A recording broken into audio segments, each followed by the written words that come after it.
Henry, James, and Gordon were miserable. They had been shut up for several days for being naughty and longed to be let out again.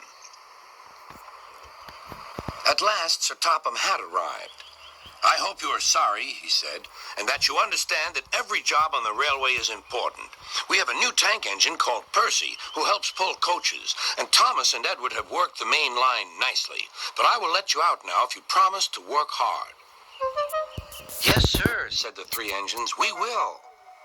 "That's good, but please remember that this no shunting nonsense must stop."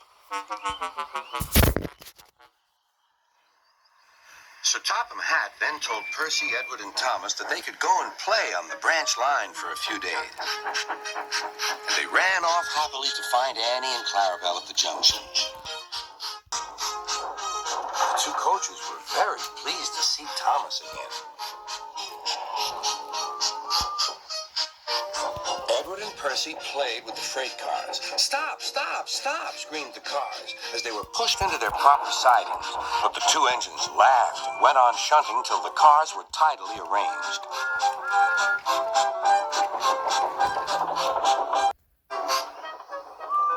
Next, Edward took some empty cars to the quarry. Percy was left alone. He didn't mind that a bit. He liked watching trains and being cheeky to the other engines. "Hurry, hurry, hurry," he would call, and they got very cross.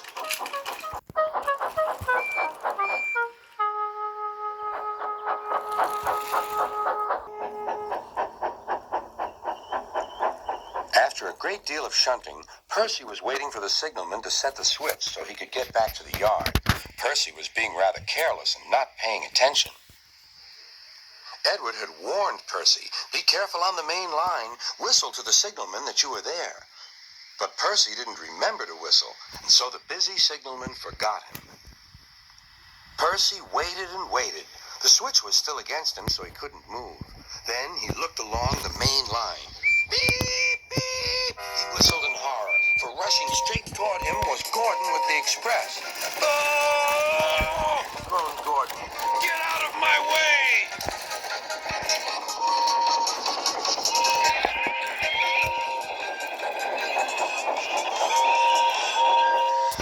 Percy opened his eyes. Gordon had stopped with Percy's bumpers just a few inches from his own. But Percy had begun to move. "I won't Who's here? I ran away," he puffed.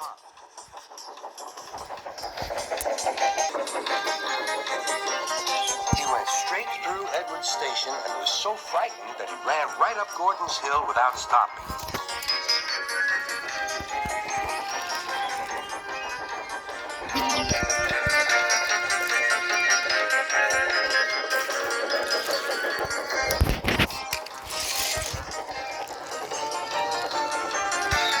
After that, he was tired, but he couldn't stop. He had no driver to shut off steam and apply the brakes. "I want to stop! I want to stop!" he puffed. The man in the signal box saw Percy was in trouble, so he kindly set the switch. Percy puffed wearily onto a nice empty siding, ending in a big bank of earth. He was too tired now to care where he went. "I want to stop! I want to stop!" "I have stopped," he puffed thankfully. "Never mind, Percy," said the workmen as they dug him out. "You shall have a drink and some coal, and then you'll feel better." Presently, Gordon arrived. "Well done, Percy. You started so quickly that you stopped a nasty accident." "I'm sorry I was cheeky," said Percy. "You were clever to stop," replied Gordon. Then Gordon helped pull Percy out from the bank.